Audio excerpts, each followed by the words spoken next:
내가 왜 너의 어머니지? 싸늘하게 가라앉은 목소리가 고요한 상견례 자리에 얼음처럼 박혔습니다.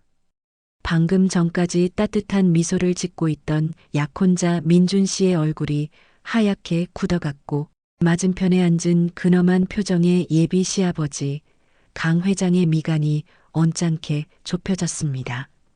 하지만 그 무엇도 제 귓가에 울리는 이 잔인한 한마디만큼 저를 절망으로 밀어넣지는 못했습니다. 눈앞에 앉아있는 저 여자, 우아한 기품과 값비싼 옷으로 온몸을 감싼 태아그룹의 안주인이자 제 예비 시어머니인 차화영 여사는 분명 28년 전 7살 어린 딸의 손을 매정하게 놓고 어둠 속으로 사라졌던 제 어머니가 틀림없었습니다. 제 이름은 서윤아, 나이는 35입니다. 고아나 다름없는 삶이었지만 제 이름 세 글자만큼은 늘 가슴에 품고 살았습니다. 언젠가 엄마가 돌아와 유나야 하고 불러줄지도 모른다는 헛된 희망 때문이었습니다. 지독한 가난과 외로움 속에서도 저는 스스로를 일으켜 세웠습니다. 밤에는 식당 아르바이트를 하고 낮에는 죽기 살기로 디자인 공부에 매달렸습니다. 잠이 부족해 코피를 쏟는 날이 부지기수였고 컵라면 하나로 하루를 버티는 날도 셀 수 없었습니다. 그렇게 버티고 버텨 마침내 국내 최고의 가구 회사의 수석 디자이너로 입사했을 때 저는 이제야 내 인생에도 볕이 드는구나 생각했습니다. 그리고 그런 제 앞에 동화 속 왕자님처럼 나타난 사람이 바로 강민준 씨였습니다. 대한민국을 대표하는 태아그룹의 유일한 후계자인 그는 제가 가진 배경이나 조건이 아닌 디자이너 서윤아의 열정과 재능 그리고 제 사람 자체를 사랑해 주었습니다. 그를 만나면서 저는 태어나 처음으로 가족이라는 울타리를 꿈꾸게 되었습니다. 차가운 세상 속에서 늘 혼자였던 제게 민준 씨는 따뜻한 집이 되어 주었고 그의 부모님 또한 새로운 저의 부모님이 되어 주시리라 믿어 의심치 않았습니다. 상견례 날 아침 저는 설레는 마음으로 옷장 앞에서 한참을 망설였습니다. 민준 씨가 선물한 단아한 아이보리색 원피스를 입고 거울 앞에 서자 낯선 제 모습 위로 행복한 미래가 아른거리는 듯 했습니다. 우리 유나, 오늘 정말 예쁘다. 세상에서 제일 아름다운 내 신부. 민준 씨는 제 손을 꼭 잡으며 따뜻하게 웃어주었습니다. 그 미소 하나에 지난 세월의 모든 서러움이 눈 녹듯 사라지는 기분이었습니다. 보육원 철문을 나서며 다짐했던 그 수많은 밤들, 혼자 아파도 기댈 곳 없어 서럽게 울었던 그 모든 시간이 바로 오늘을 위한 것이었구나 싶었습니다. 약속 장소인 최고급 호텔의 한정식 집에 도착했을 때 저는 마른 침을 삼키며 민준 씨의 팔을 붙잡았습니다. 문이 열리고 묵직한 기품이 느껴지는 중년 남성과 그 옆에 그림처럼 앉아있는 한 여인이 보였습니다. 태아그룹의 강태성 회장과 그의 아내 차화영 여사였습니다. 강 회장의 날카로운 눈빛에 저도 모르게 어깨가 움츠러들었지만 곧이어 시선이 닿은 차화영 여사의 얼굴을 보는 순간 제 세상의 시간이 멈췄습니다. 가슴이 쿵 하고 바닥으로 떨어지는 소리가 들렸습니다. 세월의 흔적이 내려앉았지만 그 고고한 콧날과 굳게 담은 입술, 그리고 왼쪽 눈가 아래의 작은 점, 뇌리를 스치는 흐릿한 기억 속 제 머리를 쓰다듬어 주던 희미한 손길과 함께 떠오르는 그 얼굴. 비 오는 밤 금방 다녀올게라는 말을 남기고 뒤도 돌아보지 않은 채 멀어지던 그 뒷모습, 바로 제 어머니였습니다. 머릿속이 하얗게 비어버리고 손발이 차갑게 식어갔습니다. 어떻게 엄마가 여기에 태아그룹의 안주인으로 앉아 있는 것일까? 수십 년간 제 상상 속에서 수만 가지 모습으로 그려왔던 엄마는 초라하고 병든 모습 혹은 저를 버린 것을 후회하며 눈물로 하루하루를 보내는 모습이었습니다. 하지만 제 눈앞의 여인은 제가 상상했던 그 어떤 모습과도 달랐습니다. 머리부터 발끝까지 흐르는 고고함과 여유, 그리고 저를 바라보는 무심한 시선 속에는 7살 딸을 버린 어미의 죄책감 따위는 한 점도 찾아볼 수 없었습니다. 민준 씨가 저를 소개하는 목소리가 아득하게 들려왔습니다. 아버지, 어머니, 제가 말씀드렸던 서윤아 씨입니다. 저는 겨우 정신을 차리고 굳어버린 입술을 떼어 인사를 건넸습니다. 처음 뵙겠습니다. 서윤아입니다. 제 인사를 받은 강 회장은 무표정하게 고개를 끄덕였고 차화영 여사는 저를 위아래로 훑어보며 희미한 미소를 지을 뿐이었습니다. 그 미소에는 따뜻함 대신 서늘한 평가의 기색만이 감돌았습니다. 어떻게 상견례가 진행되었는지 기억나지 않습니다. 음식은 무슨 맛이었는지, 사람들이 무슨 대화를 나누었는지 아무것도 귀에 들어오지 않았습니다. 오직 제 모든 신경은 맞은편에 앉은 저 여자, 차화영이라는 이름 뒤에 제 엄마의 얼굴을 숨긴 저 사람에게로 향해 있었습니다. 저 여유로운 미소와 우아한 몸짓은 모두 거짓일까? 혹시 나를 보고 놀란 가슴을 필사적으로 감추고 있는 것은 아닐까? 하지만 그녀의 눈동자는 단 한순간도 흔들리지 않았습니다. 마치 저를 정말 난생 처음 보는 사람처럼 대하고 있었습니다. 시간이 흐르고 상견례가 거의 끝나갈 무렵 민준 씨가 분위기를 바꿔보려 애쓰며 말했습니다. 유나 씨가 어머님을 처음 뵙는데도 무척 따르는 것 같습니다. 아까부터 어머님에게서 눈을 떼지 못하네요. 그 말에 강 회장의 시선이 제게로 향했고 차화영 여사 또한 찻잔을 들다 말고 저를 바라보았습니다. 지금이 아니면 영원히 기회가 없을 것만 같았습니다. 이 지독한 현실을, 이 잔인한 진실을 확인해야만 했습니다. 심장이 터질 것처럼 뛰는 것을 느끼며 저는 떨리는 목소리로 그녀를 불렀습니다. 아주 오랫동안 가슴속에 묻어두었던 그 이름, 그 단 한마디를 꺼냈습니다. 어머니. 순간 방 안의 모든 소음이 멎었습니다. 민준 씨는 어리둥절한 표정으로 저와 자신의 어머니를 번갈아 쳐다보았고 강 회장의 눈빛은 칼날처럼 날카로워졌습니다. 그리고 차화영 여사. 그녀는 잠시 굳어있던 입꼬리를 천천히 끌어올려 미소를 지었습니다. 하지만 그 미소에는 온기가 단 하나도 없었습니다. 그녀는 찻잔을 내려놓으며 제 눈을 똑바로 바라보았습니다. 그리고 제 남은 인생을 송두리째 무너뜨릴 한마디를 너무나도 평온하고 우아한 목소리로 내뱉었습니다. 내가 왜 너의 어머니지? 그 말이 제 가슴에 비수처럼 꽂히는 순간 28년간 겹겹이 쌓아 올린 제 인생이 와르르 무너져 내리는 소리가 들렸습니다. 세상에서 가장 행복해야 할 날, 저는 세상에서 가장 잔인한 방법으로 다시 한번 버려졌습니다. 제 손을 잡고 있던 민준 씨의 따뜻한 온기마저 느껴지지 않았습니다. 눈앞에 앉아있는 저 여자의 차가운 눈빛이 저를 깊고 어두운 절망의 구렁텅이로 다시는 헤어나올 수 없는 지옥으로 끌어당기고 있었습니다. 평온했던 제 인생은 바로 오늘 이 자리에서 끝이 났습니다. 그리고 이제 가면을 쓴 악마들과의 진짜 전쟁이 시작된 것이었습니다. 시간이 얼어붙은 듯 했습니다. 내가 왜 너의 어머니지? 라는 그 한마디는 날카로운 유리 파편이 되어 제 심장 깊숙이 박혀왔습니다. 숨을 쉴 수가 없었습니다. 맞은편에 앉은 저 여자, 차화영의 입가에 걸린 희미한 미소는 마치 제 고통을 비웃는 악마의 조소처럼 보였습니다. 어색하고 차가운 침묵을 깬 것은 약혼자 민준 씨였습니다.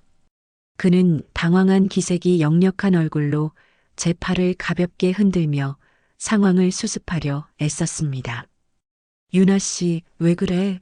많이 긴장했구나. 어머니, 죄송합니다. 유나 씨가 오늘 이 자리가 너무 긴장됐나 봅니다. 헛것을 봤나? 민준 씨의 다급한 변명에도 차화영은 여전히 그 우아하고 냉정한 미소를 거두지 않았습니다. 그녀는 찻잔을 들어 향을 음미하며 마치 아무 일도 없었다는 듯이 오히려 저를 동정하는 듯한 목소리로 말했습니다. 오죽 긴장했으면 그랬을까? 괜찮다, 얘야. 내가 듣기로는 내 어머니가 일찍 돌아가셨다고 들었다. 아마 나를 보고 돌아가신 어머니 생각이 간절했던 모양이구나. 그 마음 이해한단다. 그 말은 위로를 가장한 잔인한 칼날이었습니다. 돌아가신 어머니라니요. 제 어머니는 죽은 게 아니라 바로 당신이잖습니까? 당신이 나를 버리고 떠나 내 세상 속에서 죽은 사람처럼 존재했을 뿐입니다. 목구멍까지 차오르는 절규를 필사적으로 삼켰습니다. 지금 이 자리에서 소리를 지르고 울부짖는 것은 미친 여자 취급을 받을 뿐이라는 것을 저 여자가 가장 잘 알고 있다는 사실이 저를 더욱 비참하게 만들었습니다. 강태성 회장의 불쾌함이 가득 담긴 헛기침 소리가 들려왔습니다. 주책이구나. 어디 어른들 앞에서 함부로 어머니 소리를 내는 게냐? 민준이 너는 사람을 뭘 보고 데려온 게냐? 날카로운 질책에 민준 씨의 얼굴이 하얗게 질렸습니다.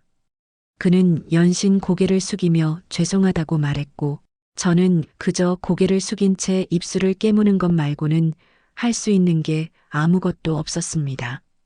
그렇게 지옥 같던 상견례는 끝이 났습니다. 호텔을 빠져나와 차에 오르는 내내 저는 인형처럼 민준 씨에게 이끌려 걸었습니다. 차가운 가죽 시트에 몸을 기대자 그제야 온몸의 긴장이 풀리면서 손끝이 부들부들 떨려왔습니다. 민준 씨는 한숨을 쉬며 제 손을 잡았지만 아까와 같은 따뜻함은 느껴지지 않았습니다. 유나 씨, 오늘 정말 왜 그랬어? 내가 얼마나 놀랐는지 알아? 아버지가 많이 언짢으셨어. 우리 어머니 인상이 차가워 보여도 마음은 따뜻한 분이시니 너무 어렵게 생각하지 말라고 했잖아. 그의 목소리에는 걱정과 함께 미세한 원망이 섞여 있었습니다. 그는 모릅니다. 제가 겪은 충격과 배신감을, 제 세상이 무너져 내리는 이 고통을 상상조차 하지 못할 겁니다. 저는 그저 기계적으로 대답했습니다. 미안해요, 민준 씨. 제가 너무 긴장했나 봐요. 정말 미안해요. 차마 당신 어머니가 날 버린 우리 엄마야. 라는 말을 꺼낼 수가 없었습니다. 그 말을 하는 순간 민준 씨는 저를 사랑하는 연인이 아닌 그의 완벽한 가정을 망가뜨리려는 이상한 여자로 보게 될 것이 분명했습니다. 우리의 사랑과 신뢰가 한순간에 무너져 내릴까봐 두려웠습니다. 집에 도착하자마자 저는 그가 사준 비싼 원피스를 벗어 던지고 샤워기 아래로 들어갔습니다. 뜨거운 물줄기가 온몸을 타고 흘러내렸지만 심장을 얼어붙게 만든 그 냉기는 좀처럼 가시지 않았습니다. 거울 앞에 서자 낯선 여자가 저를 보고 있었습니다. 눈가는 붉게 충혈되었고 입술은 파랗게 질려 있었습니다. 지난 수년간의 노력이 한순간에 물거품이 된 기분이었습니다. 행복의 정점에서 저는 다시 혼자가 되어 지옥으로 떨어지고 있었습니다. 그날 밤 저는 한숨도 잠들지 못했습니다. 눈을 감으면 28년 전 그날의 비 오는 밤이 생생하게 떠올랐습니다. 낡은 단칸방, 빗물이 새는 천장을 바라보며 엄마는 제 손을 꼭 잡고 말했었습니다. 유나야, 엄마가 돈 많이 벌어서 우리 유나 예쁜 옷도 사주고 맛있는 것도 매일 사줄게. 여기서 꼼짝 말고 기다리고 있어야 해. 알았지? 그 약속을 철석같이 믿었던 7살의 저는 밤이 지나고 아침이 와도 그리고 또 다른 밤이 찾아와도 돌아오지 않는 엄마를 기다리며 울다 지쳐 잠들곤 했습니다. 결국 보육원으로 보내지던 날 저는 생각했습니다. 엄마는 길을 잃어버린 걸까? 아니면 나쁜 사람에게 잡혀간 걸까? 엄마가 나를 버렸을 거라는 생각은 단 한 번도 해본 적이 없었습니다. 그런데 오늘 저는 진실을 마주했습니다. 엄마는 길을 잃은 것도 아팠던 것도 아니었습니다. 그저 더 나은 삶을 위해 어린 딸을 헌신짝처럼 버리고 떠나버린 것이었습니다. 그리고 이제는 대한민국 최고 재벌가의 사모님이 되어 과거를 부정하며 저를 완벽한 타인으로 대하고 있었습니다. 다음 날 아침 뜬 눈으로 밤을 새운 제게 전화 한 통이 걸려왔습니다. 발신자 표시 제한. 불길한 예감에 심장이 내려앉는 것을 느끼며 떨리는 손으로 통화 버튼을 눌렀습니다. 여보세요? 수화기 너머로 잠시 침묵이 흘렀습니다. 그리고 곧 제 인생을 다시 한번 지옥으로 밀어넣는 목소리. 어제와는 비교도 안 될 만큼 차갑고 날카로운 그 여자의 목소리가 들려왔습니다. 서윤아 씨라고 했나? 차화영이었습니다. 어제 상견례 자리에서의 우아하고 교양 넘치는 목소리는 온데간데 없었습니다. 얼음장처럼 차갑고 모든 감정이 거세된 듯한 목소리였습니다. 내가 뭘 봤든 뭘 기억해냈든 그건 내 착각이고 망상이야. 알아들었니? 민준이는 내 아들이고 너는 곧 내 며느리가 될 아이야. 내가 지금껏 이루어온 것들, 그리고 앞으로 민준이와 함께 누릴 것들, 그 모든 것을 잃고 싶지 않다면 입 다물고 조용한 인형처럼 살아. 어설픈 동정심이나 모성애 같은 거 나한테는 없어. 그러니 헛된 기대는 버리는 게 좋을 거야. 그녀의 말은 한마디 한마디가 비수가 되어 제 가슴을 후벼 팠습니다. 이것은 명백한 협박이었습니다. 제 과거를 알고 제가 누구인지 정확히 인지하고 있으면서도 그것을 덮기 위해 딸인 저를 위협하고 있었습니다. 어떻게 저한테 이러실 수 있어요? 엄마잖아요. 어떻게 나를 버리고. 시끄러워. 제 울음 섞인 절규를 그녀는 단칼에 잘라냈습니다. 나는 내 엄마가 아니야. 나는 태아그룹의 안주인 차화영일 뿐이다. 다시 한번 그딴 소리를 짓거리면 내가 선 이 자리에서 끌어내리는 건 일도 아니라는 것만 명심해. 전화는 그렇게 일방적으로 끊겼습니다. 저는 한동안 끊어진 전화기를 귀에 댄 채 망연자실하게 서 있었습니다. 온몸에서 피가 빠져나가는 듯한 기분이었습니다. 하지만 차가운 절망의 끝에서 뜨거운 무언가가 제 안에서 끓어오르기 시작했습니다. 그것은 슬픔을 넘어선 분노였습니다. 그래, 당신은 더 이상 내 엄마가 아니다. 당신은 내 인생을 훔치고 내 존재를 지워버린 괴물일 뿐이다. 인형처럼 살라고? 천만에. 나는 당신들이 만든 이 거짓된 낙원에서 살아있는 유령이 되어 당신의 가면을, 그리고 당신들이 숨기고 있는 추악한 비밀을 하나씩 벗겨낼 것이다. 저는 흐르던 눈물을 손등으로 거칠게 닦아냈습니다. 이제 더 이상 울고만 있지 않을 겁니다. 28년 전 비오는 골목길에 혼자 버려졌던 7살의 서윤아를 위해, 그리고 제 자신을 위해 저는 싸워야만 했습니다. 당신들이 만든 이 화려한 성이 사실은 얼마나 추악한 모래성인지 세상에 증명해 보일 것입니다. 가면 뒤에 숨겨진 진실을 밝혀내기 위한 제 처절한 복수는 바로 이 순간부터 시작되었습니다. 차화영의 목소리가 귓가에서 사라진 후에도 저는 한동안 그 자리에 얼어붙은 채 서 있었습니다. 전화기 너머로 느껴졌던 그 냉기는 단순한 분노나 경멸이 아니었습니다. 그것은 자신의 안위를 위해서라면 딸마저도 가차없이 파멸시킬 수 있다는 뱀처럼 차갑고 끈질긴 생존 본능이었습니다. 그녀에게 저는 더 이상 딸이 아니라 자신의 완벽한 인생에 나타난 오점이자 제거해야 할 바이러스 같은 존재일 뿐이었습니다. 뜨거운 눈물이 뺨을 타고 흘러내렸지만 이전과 같은 슬픔이나 절망의 눈물이 아니었습니다. 그것은 배신감과 모멸감이 뒤섞인 분노의 눈물이었고 모든 것을 제자리로 돌려놓고야 말겠다는 처절한 맹세였습니다. 그녀의 협박은 저를 좌절시킨 것이 아니라 오히려 제 안에 잠들어 있던 도끼를 깨웠습니다. 그래요. 인형처럼 살라고 했지요. 당신의 뜻대로 완벽한 며느리, 순종적인 아내를 연기해 주겠습니다. 그리고 그 가면 뒤에서 당신들이 쌓아 올린 이 거짓의 성을 무너뜨릴 칼을 갈겠습니다. 다음 날 저녁 초인종 소리와 함께 민준 씨가 환한 얼굴로 들어섰습니다. 그의 손에는 제가 가장 좋아하는 풀이지어 꽃다발이 들려 있었습니다. 유나 씨, 많이 놀랐지? 그날은 정말 미안했어. 아버지가 워낙 엄하셔서 어머니도 나중에 나한테 그러시더라. 유나 씨가 너무 긴장해서 그런 것 같다고, 당신께서 더 따뜻하게 대해주지 못해 미안하다고. 그 말을 전하는 민준 씨의 얼굴에는 한 점의 의심도 없었습니다. 그는 자신의 어머니가 제게 어떤 말을 했는지 꿈에도 모를 겁니다. 저는 애써 입꼬리를 끌어올려 미소를 지으며 그를 맞았습니다. 아니에요, 민준 씨. 제가 잘못한 거리요. 어른들 앞에서 너무 큰 실수를 했어요. 다음번에 찾아뵙고 정식으로 사과드릴게요.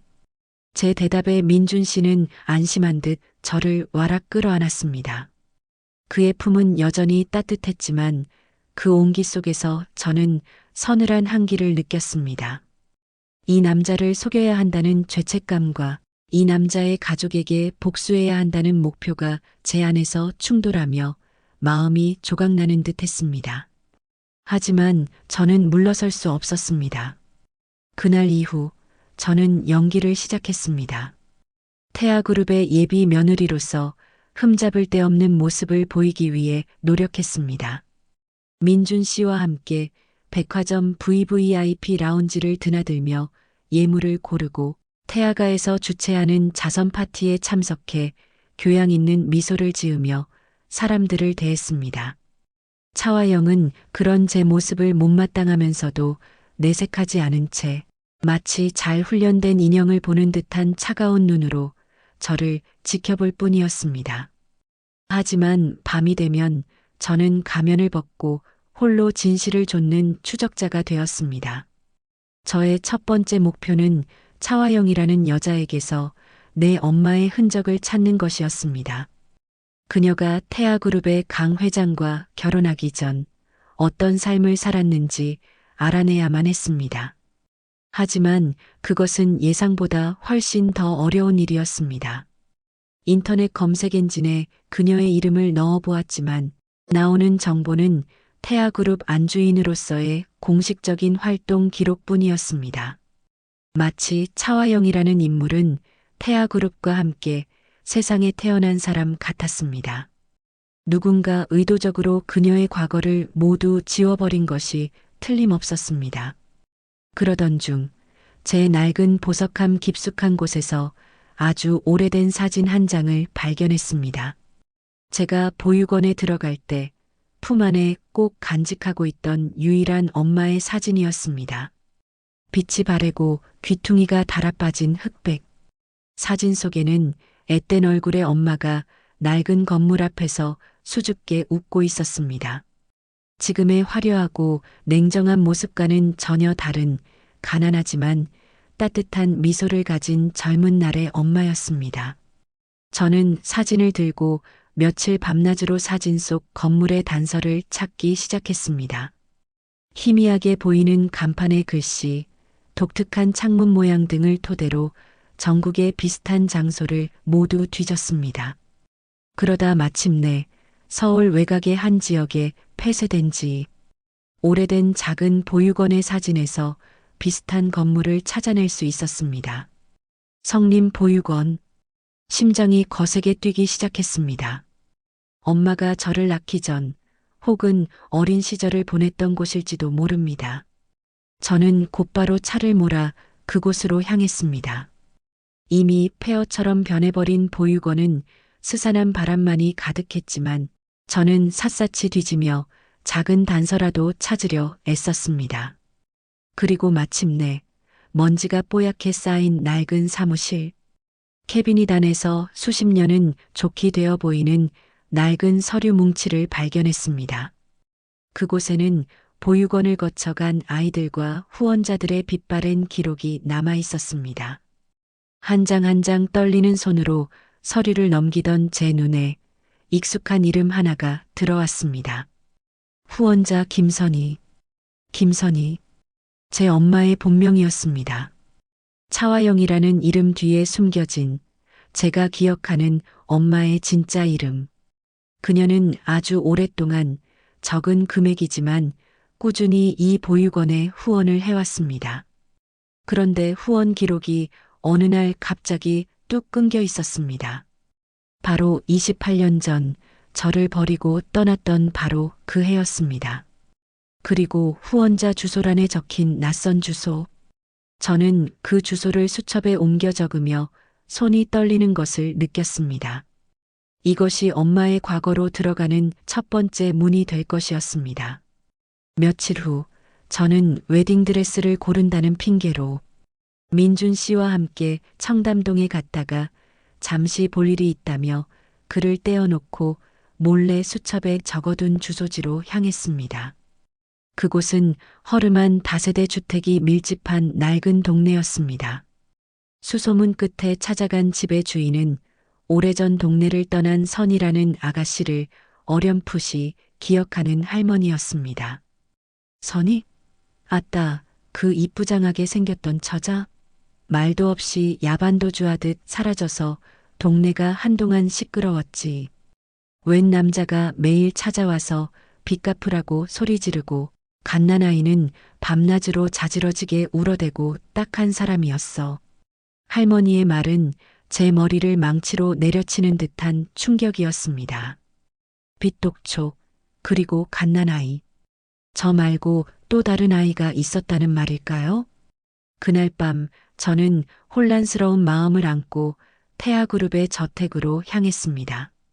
결혼 준비를 의논하자는 차화영의 연락 때문이었습니다. 황금 세장처럼 화려하지만 싸늘한 기운만 감도는 그 집에서 저는 다시 한번 가면을 쓴 채 그녀를 마주했습니다. 거실에 앉아 이야기를 나누던 중 차를 내오던 나이 든 가정부 한 분이 제 얼굴을 보고는 순간 숨을 헙 들이마시며 찻잔을 심하게 떨었습니다. 그녀의 시선은 제 얼굴과 거실벽 한쪽에 걸린 낡은 액자를 번갈아 향하고 있었습니다. 그 액자 속에는 지금은 고인이 된 민준 씨의 할아버지, 즉 태아그룹의 창업주와 젊은 시절의 강태성 회장이 함께 찍은 사진이 들어 있었습니다. 차화영은 그 모습을 놓치지 않고 얼음처럼 차가운 목소리로 가정부를 꾸짖었습니다. 오상궁, 정신 똑바로 차리지 못해. 귀한 손님 앞에서 무슨 실례야. 죄송합니다, 사모님. 오상궁이라 불린 가정부는 새파랗게 질린 얼굴로 황급히 고개를 숙였습니다. 하지만 저는 보았습니다. 그녀가 저를 보던 그 놀람과 연민이 뒤섞인 눈빛을, 그리고 그 눈빛이 향했던 낡은 사진을. 저와 저 사진 속 인물 사이에 무언가 연결고리가 있는 것이 틀림없었습니다. 저는 화장실을 다녀오겠다는 핑계로 자리에서 일어나 복도에서 오상궁을 기다렸습니다. 잠시 후 주방으로 향하던 그녀의 앞을 막아서자 그녀는 기겁하며 저를 피하려 했습니다. 저한테 왜 이러세요, 아가씨? 저를 아시죠? 절 보고 왜 그렇게 놀라셨어요? 그리고 저 사진과 제가 무슨 상관이 있는 건가요? 제발 뭐라도 알려주세요. 제 간절한 애원에도 오상궁은 입술을 파들파들 떨며 고개를 저을 뿐이었습니다. 그녀의 눈은 극심한 공포에 사로잡혀 있었습니다. 아무것도 모릅니다. 저는 아무것도 몰라요. 제발 저를 내버려 두세요. 회장님께서 아시면 저도 사모님도 다 죽습니다. 회장님. 그녀가 말한 회장님은 강태성 회장이었습니다. 모든 비밀의 열쇠를 쥔 사람은 차화영이 아니라 바로 저 집안의 괴물 같은 가장 강태성 회장이라는 것을 직감하는 순간이었습니다. 차화영 역시 그저 꼭두각시에 불과할지도 모른다는 생각, 그녀 또한 저 거대한 성에 갇힌 또 다른 피해자일지도 모른다는 생각이 뇌리를 스쳤습니다. 오상궁은 더는 아무 말도 하지 않고 제게서 도망치듯 사라졌습니다. 저는 차가운 복도에 홀로 서서 깨달았습니다. 제가 싸워야 할 적은 단순히 저를 버린 엄마가 아니었습니다. 한 사람의 인생을 통째로 지워버리고 거대한 거짓말로 자신들의 성을 지키고 있는 태아그룹 전체, 그리고 그 정점에 있는 보이지 않는 적, 바로 강태성 회장이었습니다. 제 복수의 칼날은 이제 더 크고 더 위험한 상대를 향해야만 했습니다. 오상궁의 떨리는 목소리에 담겨 있던 공포의 실체, 회장님이라는 존재는 제 복수의 방향을 완전히 틀어버렸습니다. 제가 상대해야 할 적은 단순히 과거를 버린 나약한 여자가 아니었습니다. 돈과 권력으로 한 사람의 인생을 통째로 지워버리고 그 위에 거짓된 성을 쌓아 올린 거대한 괴물, 바로 태아그룹 그 자체였습니다. 그리고 그 괴물의 심장에는 강태성 회장이 앉아 있었습니다. 이 사실을 깨닫는 순간 어설픈 접근은 자살행위나 다름없다는 것을 직감했습니다. 외부에서 그들의 비밀을 파헤치는 것은 불가능에 가까웠습니다. 그렇다면 방법은 하나뿐이었습니다. 호랑이를 잡으려면 호랑이 굴로 직접 들어가는 수밖에 없었습니다. 저는 태아그룹의 예비 며느리라는 제 위치를 최대한 이용하기로 마음먹었습니다. 기회는 의외의 곳에서 찾아왔습니다. 며칠 뒤 차화영에게서 연락이 왔습니다. 결혼 전에 태아가의 며느리로서 갖춰야 할 기본적인 소양을 가르쳐 주겠다는 것이었습니다. 다도부터 시작해 미술품 관리, 집안의 대소사를 챙기는 법까지 직접 가르침을 내리겠다는 통보였습니다. 그것은 저를 길들이고 감시하려는 명백한 의도가 담긴 제안이었지만 저는 두 손을 들고 환영했습니다. 네, 어머님. 부족한 저를 그렇게까지 챙겨주시니 정말 감사합니다. 열심히 배우겠습니다. 수화기 너머의 그녀가 어떤 표정을 지었을지 눈에 선했지만 저는 최대한 순종적이고 감사함에 벅찬 목소리를 연기했습니다. 이것은 제게 주어진 최고의 기회였습니다. 합법적으로 그들의 심장부인 태아가의 저택에 드나들 수 있게 된 것입니다. 그렇게 저의 위험한 이중생활이 시작되었습니다. 낮에는 재단사와 디자이너들을 대동하고 저택을 방문해 결혼 준비에 한창인 예비 신부의 모습을 연기했고 일주일에 3번은 차화영이 앞에 무릎을 꿇고 앉아 다도를 배우고 그녀가 주관하는 사교 모임에 그림자처럼 따라다녔습니다. 그 시간은 하루하루가 살얼음판을 걷는 듯한 긴장의 연속이었습니다. 차화영은 매서운 눈으로 제 일거수일투족을 감시했습니다. 그녀와의 대화는 늘 팽팽한 탐색전 같았습니다. 따뜻한 차를 앞에 두고도 저희 사이에는 칼날 같은 냉기가 흘렀습니다. 사람은 분수를 알아야 하는 법이다. 제 것이 아닌 것을 탐하면 결국 모든 것을 잃게 되지. 그녀는 찻잔을 내려놓으며 툭 하고 의미심장한 말을 던지곤 했습니다. 그러면 저는 아무것도 모른다는 듯 맑게 웃으며 대답했습니다. 네, 어머님. 마음에 새기겠습니다. 저는 민준 씨의 아내, 그리고 두 분의 며느리라는 제 분수를 잊지 않을 겁니다. 제가 그렇게 순진한 얼굴로 받아칠 때마다 그녀의 눈동자가 순간적으로 차갑게 빛나는 것을 저는 놓치지 않았습니다. 그녀는 저를 시험하고 있었고 저는 그 시험을 완벽하게 통과해야만 했습니다. 저택을 드나들며 저는 집안의 구조와 사람들의 동선을 파악하기 시작했습니다. 특히 오상군과는 마주칠 때마다 눈빛으로 짧은 인사를 나누었습니다. 그녀는 여전히 저를 두려워했지만 그녀의 눈빛 속에서 희미한 연민과 죄책감을 읽을 수 있었습니다. 그녀는 제 편이 되어주진 못하더라도 적어도 저를 해치지는 않을 사람이었습니다. 저의 진짜 목표는 단 하나, 차화영의 과거가 숨겨져 있을 그녀의 개인적인 공간을 찾아내는 것이었습니다. 강태성 회장의 서재는 철통 같은 보안으로 감히 접근할 엄두도 내지 못했지만 차화영의 공간이라면 이야기가 다를 수 있었습니다. 분명 그녀도 강 회장의 눈을 피해 숨겨둔 과거의 흔적이 지우고 싶어도 차마 지우지 못한 아픔의 조각이 남아있을 것이라 확신했습니다. 그러던 어느 날 오후 저는 차화영과 함께 그녀의 서재에서 다음 달 자선 파티의 손님 명단을 검토하고 있었습니다. 그녀의 서재는 성격처럼 차갑고 반듯하게 정돈되어 있었습니다. 한쪽 벽을 가득 채운 책장에는 고전과 미술 서적이 빈틈없이 꽂혀 있었고 모든 물건이 제자리에 각을 맞춰 놓여 있었습니다. 인간적인 온기라고는 찾아볼 수 없는 마치 모델하우스 같은 공간이었습니다. 바로 그때 그녀의 비서에게서 다급한 전화가 걸려왔습니다. 강태성 회장이 갑작스럽게 그녀를 찾는다는 연락이었습니다. 그 이름이 나오자 늘 당당하고 흐트러짐 없던 차화영의 얼굴에 찰나의 긴장감이 스쳐 지나갔습니다.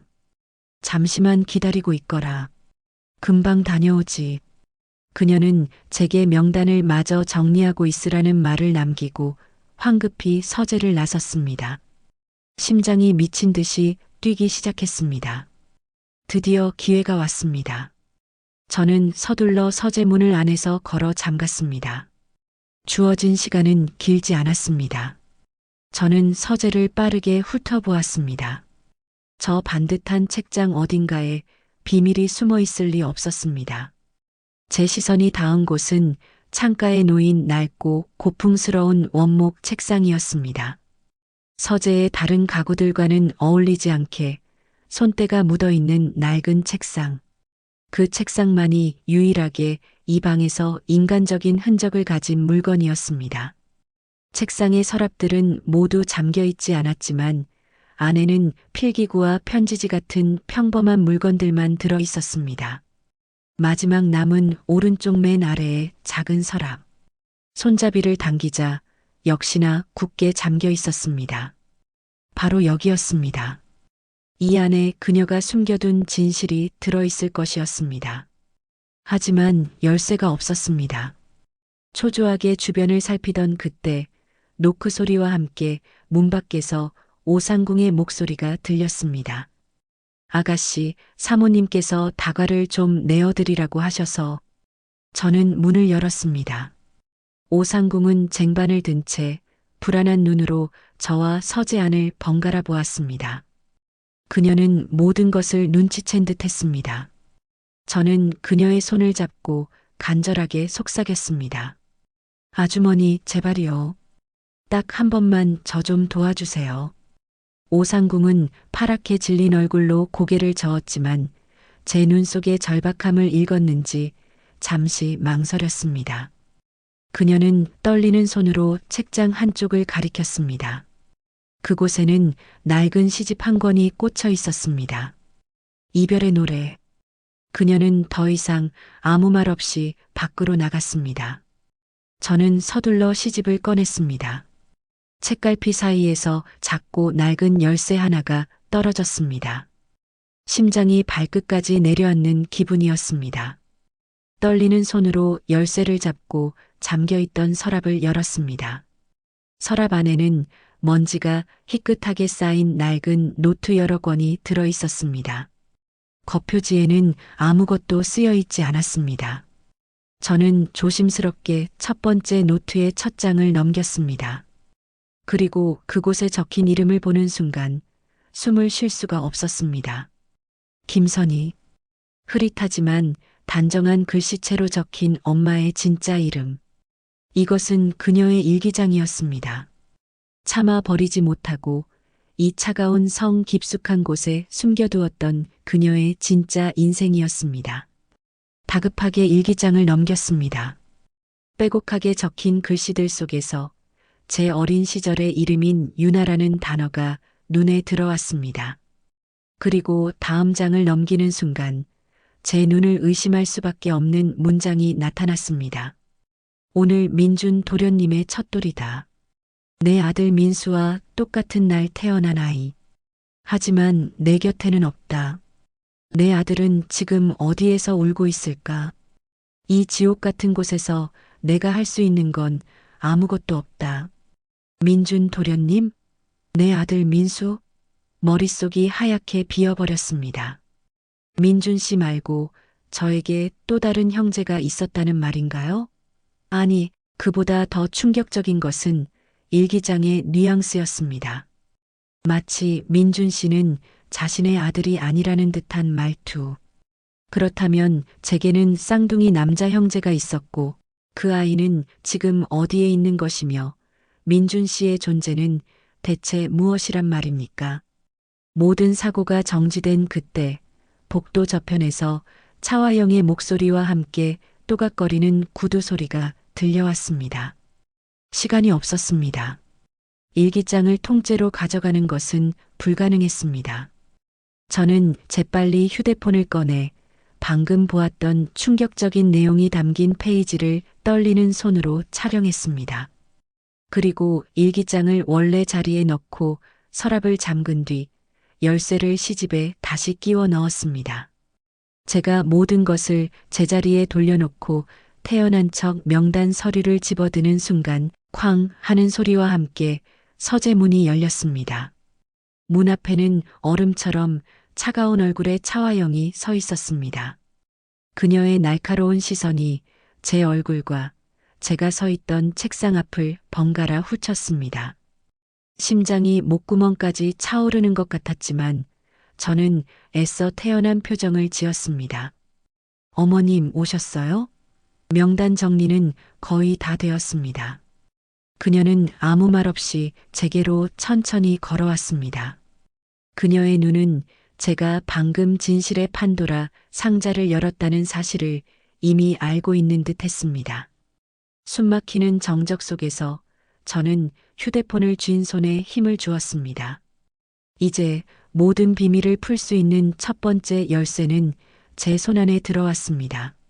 서재의 문이 열리고 차화영이 얼음 같은 시선으로 저를 향해 걸어왔습니다. 제 심장은 목 밖으로 튀어나올 것처럼 격렬하게 요동쳤지만 저는 필사적으로 표정을 감췄습니다.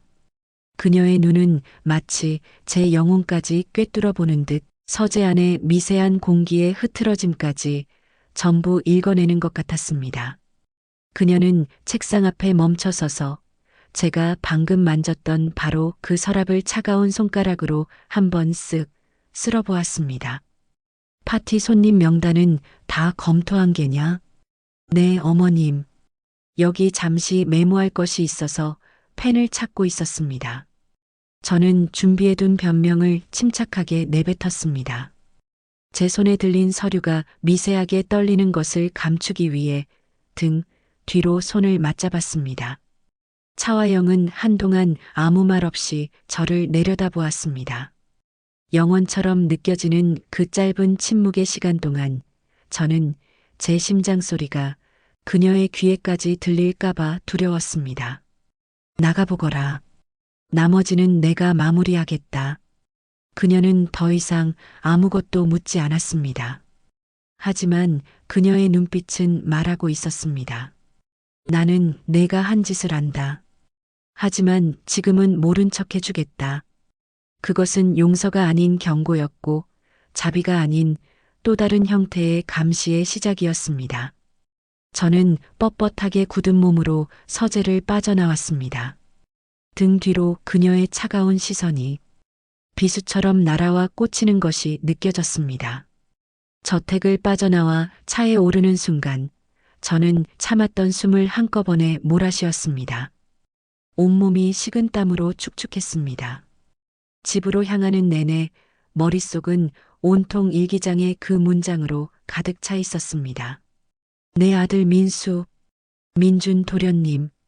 두 아이의 이름이 계속해서 제 뇌리를 맴돌았습니다. 집에 도착하자마자 저는 방문을 걸어 잠그고 휴대폰을 열어 떨리는 손으로 사진을 확대했습니다. 오늘 민준 도련님의 첫돌이다. 내 아들 민수와 똑같은 날 태어난 아이. 하지만 내 곁에는 없다. 다시 읽어도 믿을 수 없는 내용이었습니다. 엄마에게는 아들이 있었습니다. 저의 남자 형제. 그리고 그 아이의 이름은 민수가 분명했습니다. 그렇다면 민준 씨는 누구란 말입니까?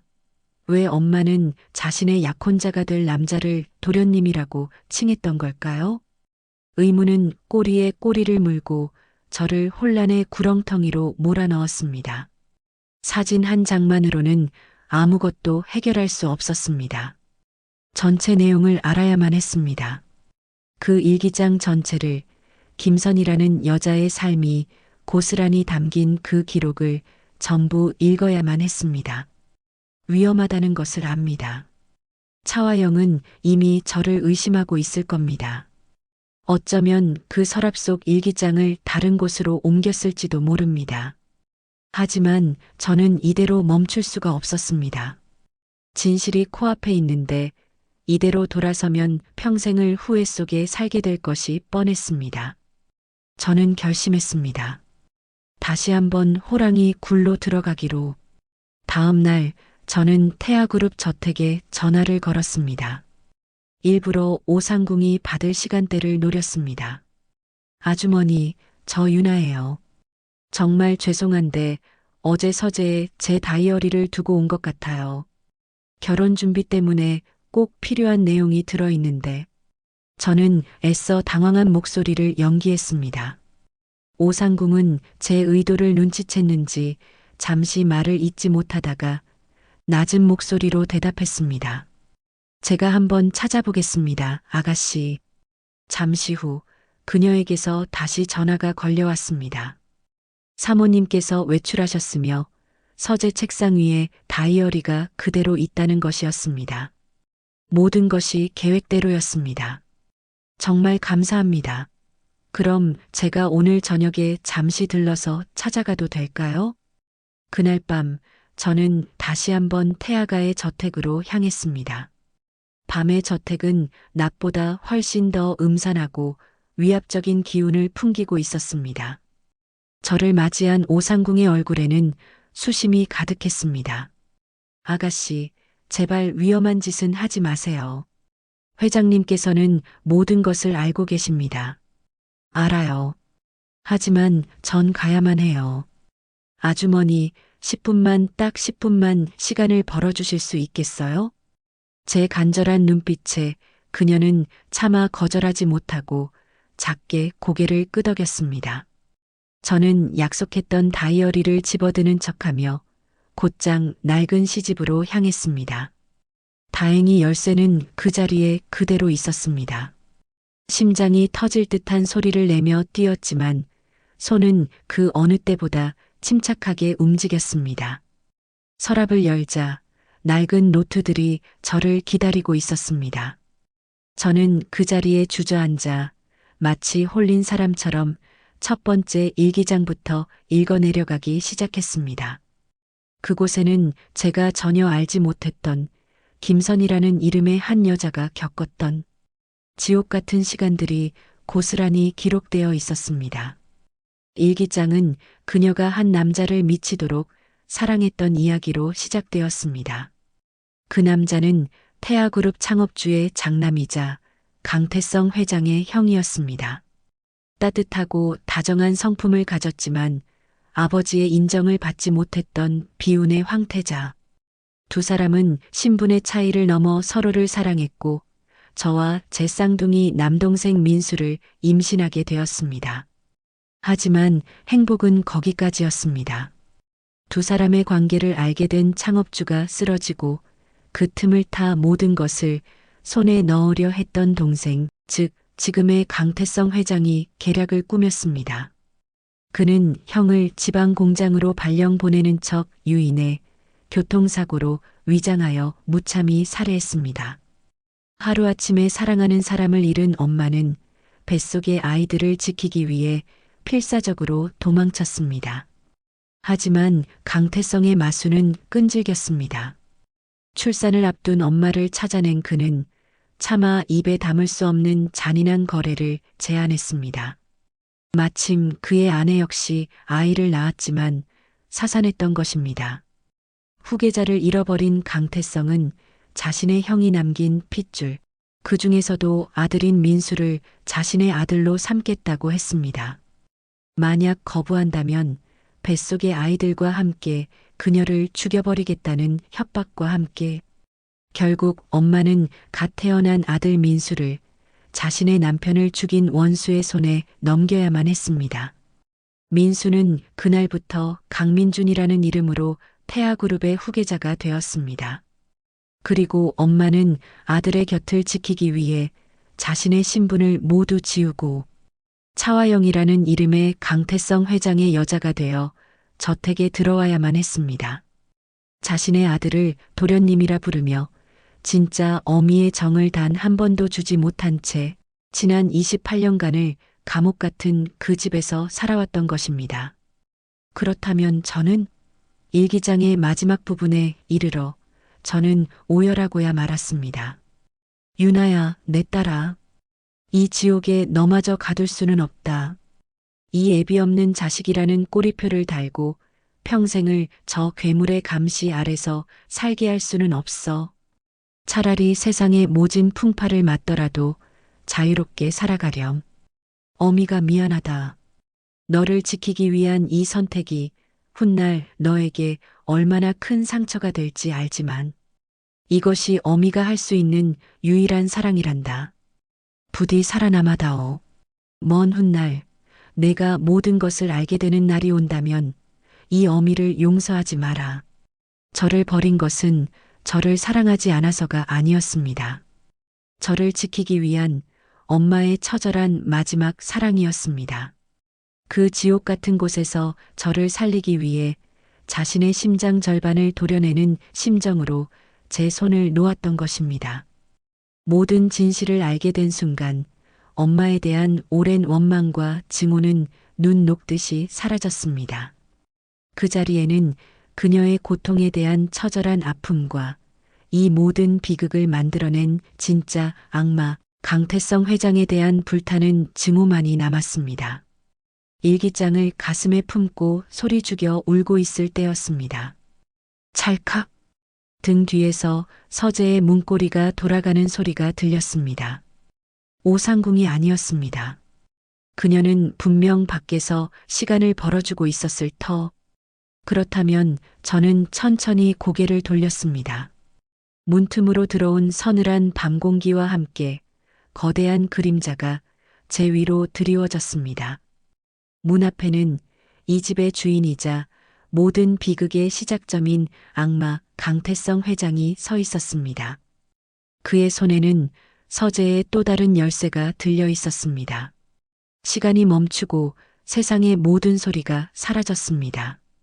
서재 문 앞에 서 있는 거대한 그림자, 강태성 회장의 눈은 칠흑 같은 어둠 그 자체였습니다. 그의 손에 들린 열쇠가 이곳이 완벽한 그의 왕국이자 나의 감옥임을 증명하고 있었습니다. 제 손에 들린 낡은 일기장은 세상에서 가장 무거운 증거가 되어 저를 짓눌렀습니다.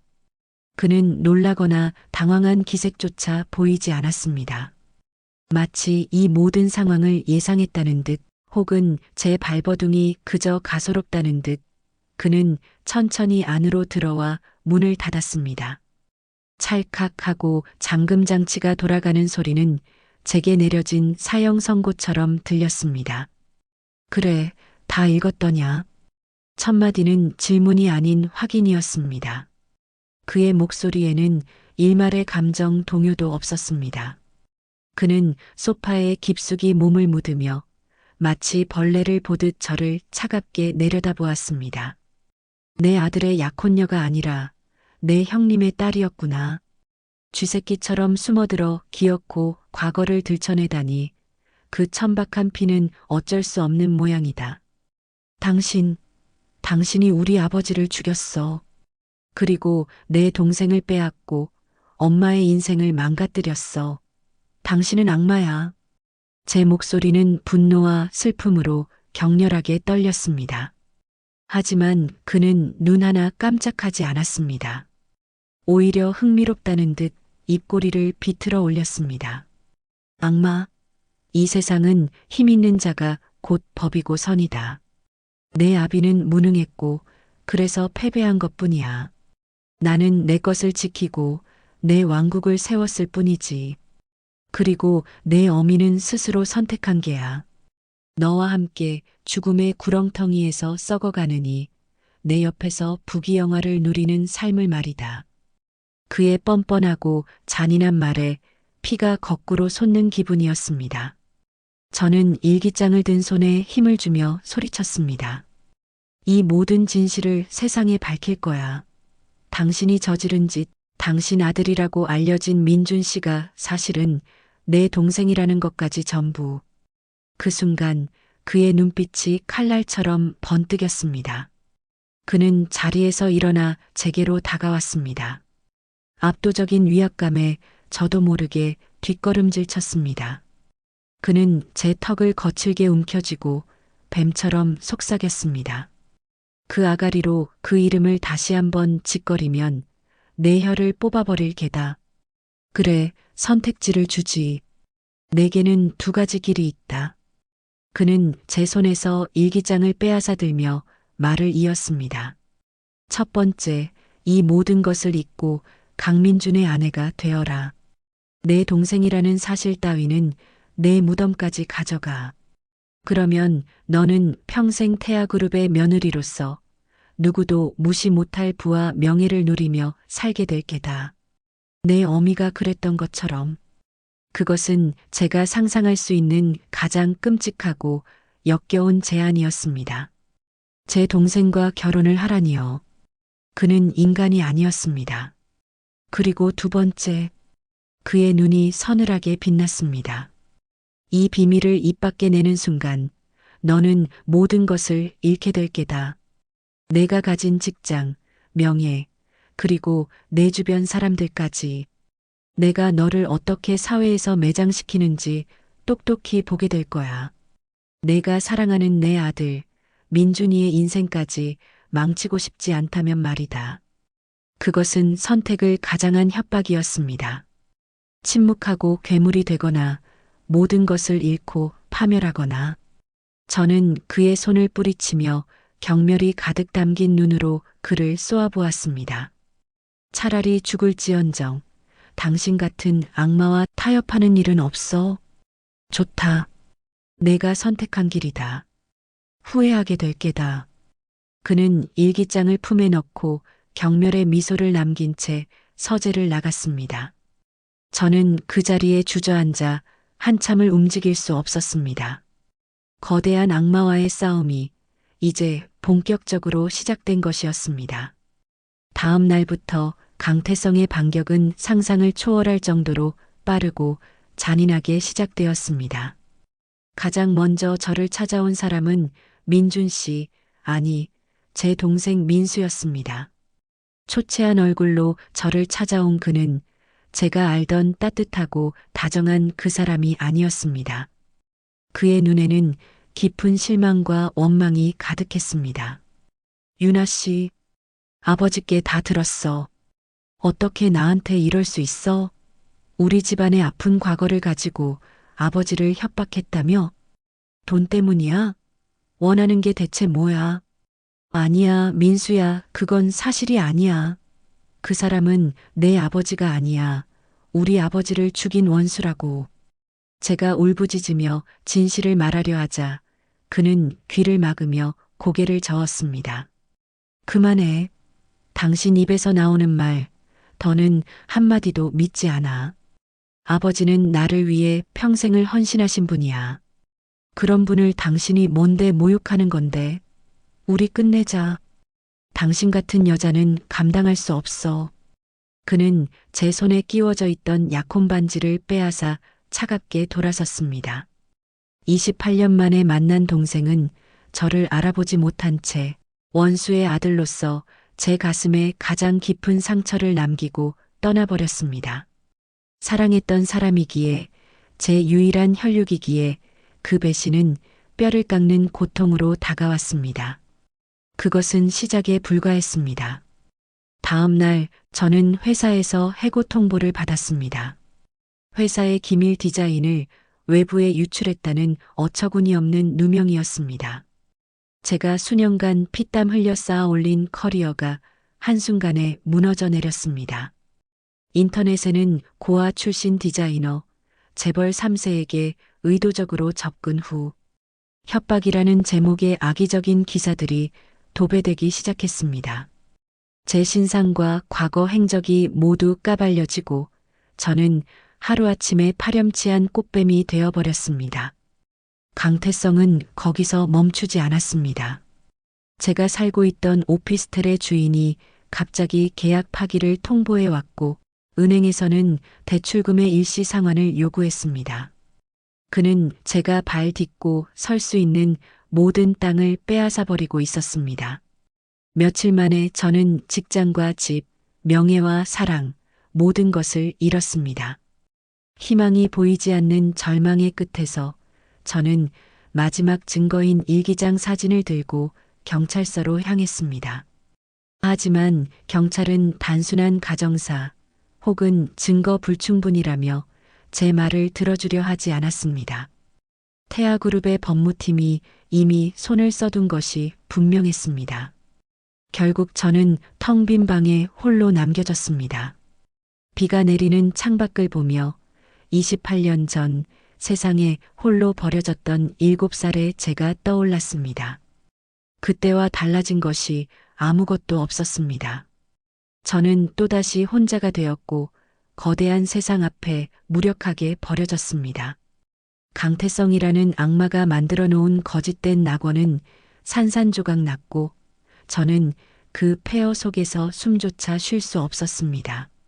모든 것을 포기하고 싶다는 생각이 들 무렵 현관문에서 조심스러운 노크 소리가 들렸습니다. 문을 열자 모자를 푹 눌러 쓴 오상궁이 떨리는 얼굴로 서 있었습니다. 그녀는 제 손에 작은 열쇠 하나를 쥐어주며 속삭였습니다. 아가씨, 이대로 포기하시면 안 됩니다. 돌아가신 선대 회장님께서 쓰시던 강원도의 낡은 별장 열쇠입니다. 지금 회장님께서는 존재조차 잊어버린 곳이지요. 그곳에 선대 회장님께서 남기신 물건들이 아직 남아있을지도 모릅니다. 유일한 곳입니다. 그녀는 제 손을 꼭 잡으며 눈물을 글썽였습니다. 돌아가신 사모님, 그러니까 아가씨의 할머님께서 돌아가시기 전에 제게 신신당부하셨습니다. 언젠가 진짜 주인이 돌아오면 이걸 꼭 전해주라고. 오상궁은 그 말만 남긴 채 황급히 어둠 속으로 사라졌습니다. 저는 차가운 열쇠를 손에 쥔 채 한참을 그 자리에 서 있었습니다. 모두가 저를 버렸다고 생각했는데 아니었습니다.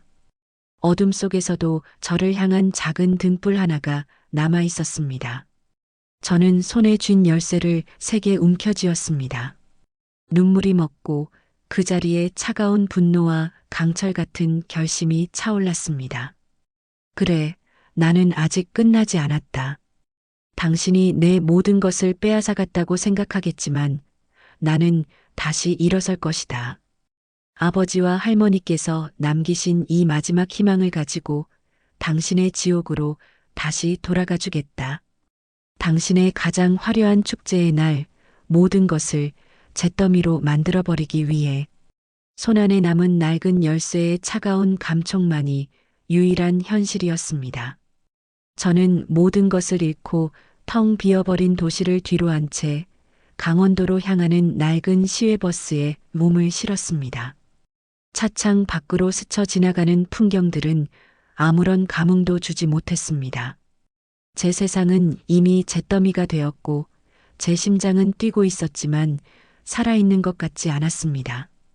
오직 오상궁이 전해준 마지막 말, 할머니의 유언과도 같았던 그 말만이 희미한 등불처럼 제 안에서 깜빡이고 있었습니다.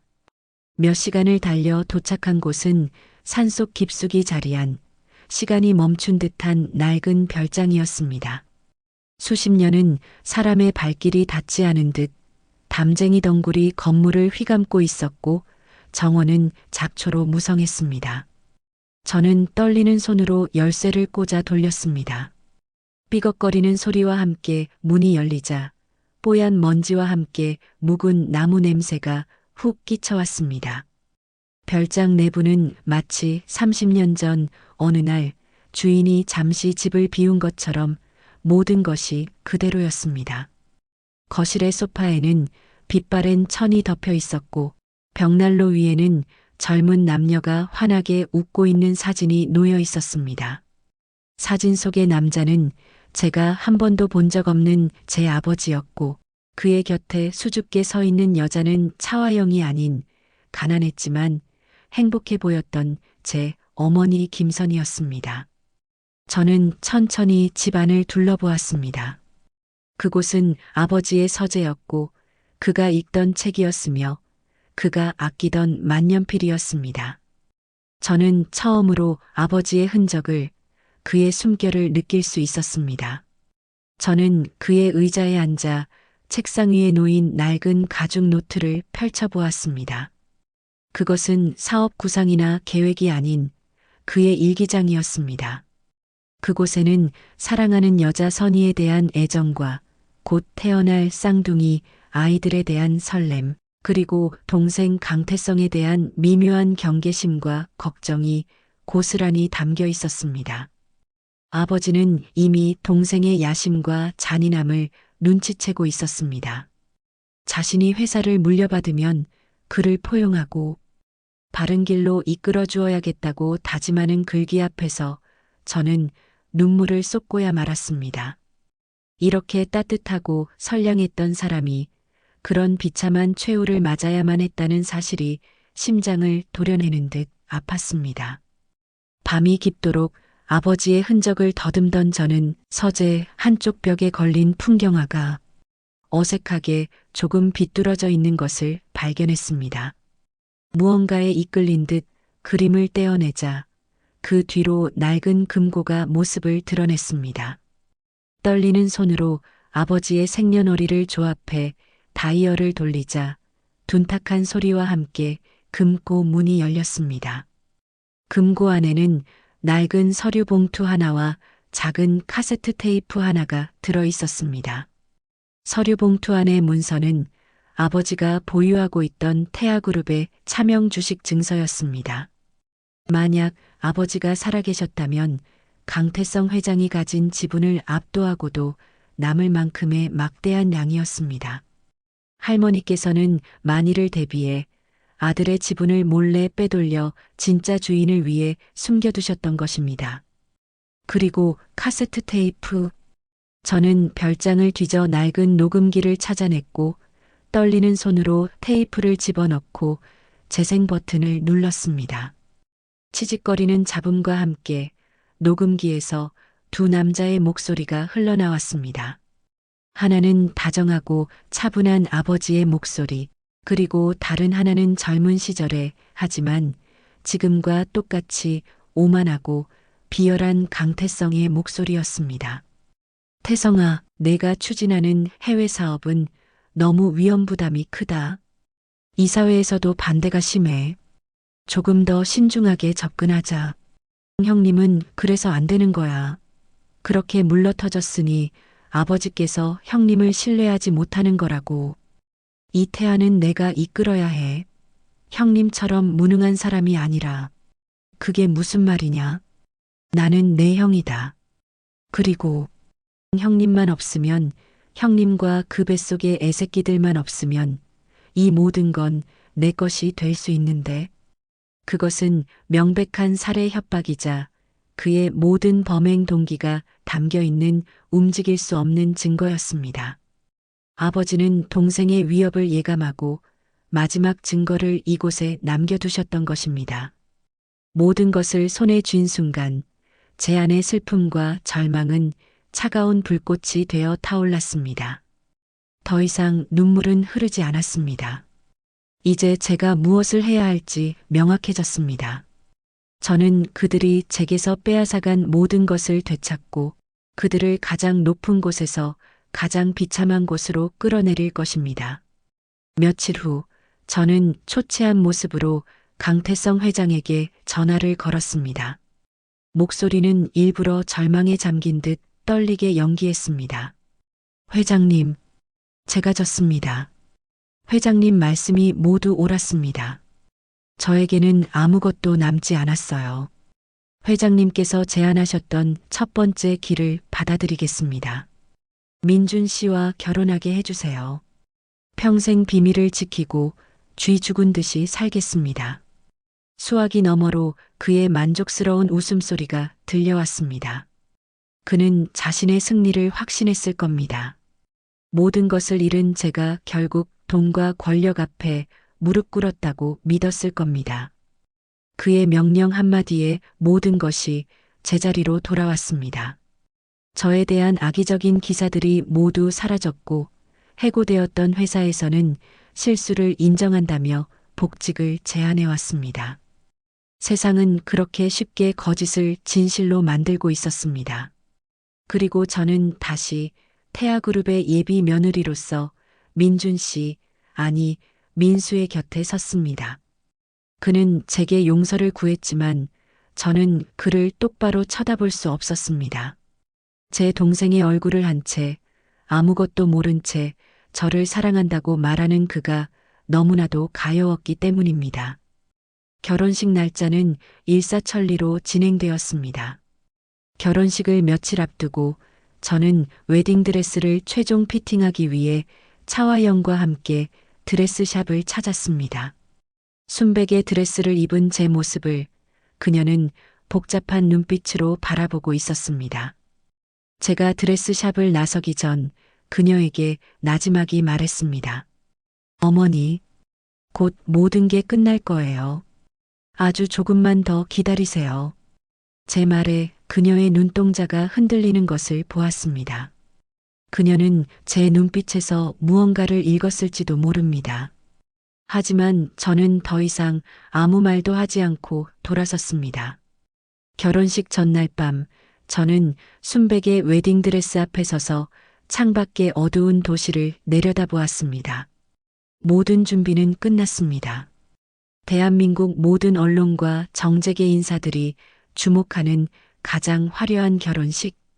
그 무대야말로 저들의 가면을 벗기고 추악한 진실을 만천하에 공개할 최고의 장소가 될 것입니다. 저는 거울 속에 비친 제 자신을 향해 조용히 맹세했습니다. 가장 빛나는 날, 가장 깊은 지옥을 선물해 드리겠습니다. 아버님.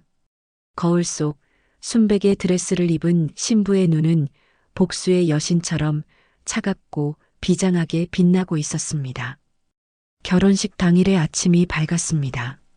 세상은 온통 태아그룹 후계자의 세기의 결혼 소식으로 떠들썩했습니다. 수백억을 호가하는 웨딩홀, 전 세계에서 공수해온 순백의 꽃들, 대한민국의 모든 정재계 인사들과 언론이 이곳으로 모여들고 있었습니다. 모두가 이 화려한 거짓의 축제를 축복하기 위해 기꺼이 하객이 되어 주었습니다. 대기실 거울 앞에 앉은 제 모습은 누가 보아도 세상에서 가장 행복한 신부의 모습이었습니다.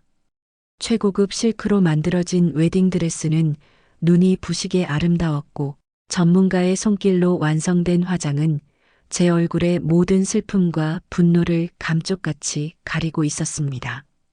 하지만 거울 속에 비친 제 눈동자는 그 어떤 불꽃보다 차갑고 비장하게 타오르고 있었습니다.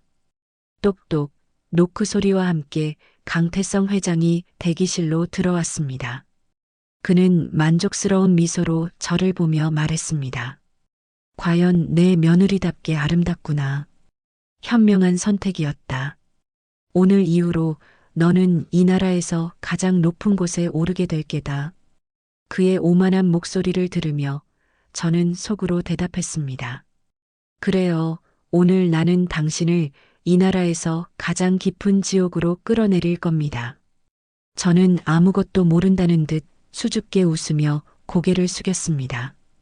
그는 제 순종적인 태도에 완전히 방심한 채 흡족한 얼굴로 식장으로 향했습니다. 잠시 후 웨딩 마치의 웅장한 전주가 울려 퍼지고 대기실의 문이 열렸습니다. 제 앞에는 버질로드가 길게 뻗어 있었고 그 끝에는 제 동생 민수가 세상에서 가장 행복한 표정으로 저를 기다리고 있었습니다. 그의 옆에는 이 모든 비극을 방관하며 살아온 제 어머니 차화영이 슬픔과 체념이 뒤섞인 얼굴로 앉아 있었습니다. 그리고 맨 앞줄 가장 상석에는 모든 것을 이뤘다고 믿는 악마 강태성 회장이 승리자의 미소로 저를 바라보고 있었습니다. 저는 천천히 버질로드를 걸어 나갔습니다. 한 걸음 한 걸음 내디딜 때마다 아버지의 고통을, 어머니의 눈물을, 그리고 홀로 버려졌던 제 자신의 서러움을 떠올렸습니다. 수많은 하객들의 박수 소리와 터져나오는 카메라 플래시 속에서 저는 오직 제 목표만을 향해 나아갔습니다. 단상 앞에 서자 주례사가 엄숙한 목소리로 혼인서약을 묻기 시작했습니다. 마침내 제 차례가 되었습니다. 신부 서윤아 양은 신랑 강민준 군을 평생의 반려자로 맞이하여 모두의 시선이 제게로 쏠렸습니다. 저는 마이크를 향해 고개를 돌리고 잠시 숨을 골랐습니다. 그리고 제 입에서 나온 대답은 네가 아니었습니다. 아니요. 제 단호한 한마디에 웅장했던 식장은 순간 물을 끼얹은 듯 조용해졌습니다. 하객들은 웅성거리기 시작했고 민수의 얼굴은 당혹감으로 굳어졌습니다. 강태성 회장의 얼굴에서 미소가 사라지고 살기가 번뜩였습니다. 저는 민수에게서 마이크를 건네받아 하객들을 향해 몸을 돌렸습니다.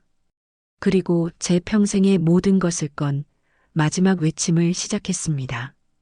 이 결혼은 처음부터 끝까지 모두 거짓입니다. 저 여자를 끌어내. 강태성 회장이 고함을 쳤지만 이미 늦었습니다. 제 이름은 서윤아가 맞습니다. 하지만 저는 이 자리에 서 있는 강민준 씨의 아내가 될 사람이 아닙니다. 저는 28년 전 저기 앉아 계신 강태성 회장님의 손에 무참히 살해당한 태아그룹의 진짜 주인이셨던 고 강진서 회장님의 딸입니다. 식장은 순식간에 아수라장이 되었습니다. 제 폭탄 선언에 모든 하객이 경악했고 기자들의 카메라 플래시는 쉴 새 없이 터졌습니다. 그리고 제 옆에 서 있는 이 남자 강민준 씨는 강태성 회장의 아들이 아닙니다. 이 사람은 제게서 그리고 제 어머니에게서 빼앗아간 제 하나뿐인 쌍둥이 동생 강민수입니다. 민수는 창백하게 질린 얼굴로 저와 강태성 회장을 번갈아 보았습니다. 그의 동공이 걷잡을 수 없이 흔들렸습니다. 바로 그때 제 신호에 맞춰 식장의 모든 스피커에서 치직거리는 소음과 함께 28년 전의 진실이 담긴 음성이 울려 퍼지기 시작했습니다. 형님만 없으면, 형님과 그 뱃속의 애새끼들만 없으면 이 모든 건 내 것이 될 수 있는데. 젊은 시절 강태성의 탐욕과 사리로 가득 찬 목소리가 식장 전체를 집어삼켰습니다. 강태성 회장의 얼굴이 하얗게 질리다 못해 잿빛으로 변해갔습니다. 그는 무어라 소리치려 했지만 이미 모든 것은 끝이 나 있었습니다. 음성 파일이 끝나자마자 식장 뒤편의 문이 열리고 형사들이 들이닥쳤습니다. 강태성 씨, 형인 강진석 씨를 살해하고 회사를 불법적으로 승계한 혐의로 긴급 체포합니다. 강태성은 발악했지만 차가운 수갑이 그의 손목에 채워졌습니다. 평생을 쌓아 올린 그의 왕국이 그가 가장 빛나고자 했던 바로 그날 한 줌의 재가 되어 무너져 내리는 순간이었습니다. 모든 것이 끝나고 식장에는 저와 민수 그리고 차화영 세 사람만이 남아 있었습니다. 민수는 그 자리에 주저앉아 넉나간 얼굴로 중얼거렸습니다. 아니야, 아닐 거야. 내가 당신 동생이라고? 차화영은 아들에게 다가가지도 못한 채 멀리서 가슴을 치며 오열했습니다. 아들을 아들이라 부르지 못했던 기나긴 세월의 한이 그 눈물 속에 모두 담겨 있었습니다. 그 후 몇 달의 시간이 흘렀습니다. 강태성은 모든 혐의가 인정되어 무기징역을 선고받았고 그가 불법적으로 소유하고 있던 태아그룹의 모든 지분은 아버지의 유산이었던 차명주식 증서를 통해 진짜 주인인 저와 민수에게로 돌아왔습니다. 민수는 한동안 큰 충격에 빠져 저를 피했습니다. 하지만 시간이 흐르고 아버지의 낡은 일기장을 모두 읽은 그는 마침내 저를 찾아왔습니다. 저희는 아버지와 어머니의 사진 앞에서 28년 만에 처음으로 서로를 마주보고 눈물을 흘렸습니다. 어색했지만 저희는 그렇게 다시 남매가 되었습니다. 어머니, 김선희 여사는 강태성의 모든 범죄를 증언한 후 태아가의 저택을 떠나 지금은 작은 시골 마을에서 조용히 지내고 계십니다. 저는 가끔 그녀를 찾아가지만 아직 엄마라고 부르지는 못합니다. 그녀를 온전히 용서하기에는 제가 홀로 감내해야 했던 시간의 상처가 너무나도 깊기 때문입니다. 그녀 또한 아무 말 없이 그저 멀리서 저를 바라보며 눈물을 훔칠 뿐입니다. 용서는 아마 아주 긴 시간이 걸릴 겁니다. 저는 오늘 태아그룹의 회장실에 처음으로 들어왔습니다. 거대한 유리창 너머로 제가 피땀 흘려 살아왔던 도시의 풍경이 한눈에 들어왔습니다. 저는 아버지처럼 선량하지만 그처럼 나약하지는 않을 겁니다. 어머니처럼 모든 것을 인내했지만 그처럼 침묵하지도 않을 겁니다. 저는 제게서 모든 것을 빼앗아간 저들의 거짓된 낙원을 불태우고 그 잿더미 위에서 진실된 제 인생을 다시 시작할 것입니다. 순백의 웨딩드레스 대신 복수의 죄를 뒤집어 썼던 제의 신부. 길고 길었던 제 복수는 끝났지만 진짜 제 인생은 바로 오늘 이곳에서 다시 시작됩니다. 황금빛 스케치북 시청자 여러분, 시청해 주셔서 감사합니다. 오늘 이야기가 마음에 드셨다면 구독, 좋아요, 알람 설정 해주세요. 그리고 이야기에 대한 소감이 있으시면 댓글로 나눠주세요. 다음에도 새로운 이야기로 찾아뵙겠습니다. 항상 건강하세요.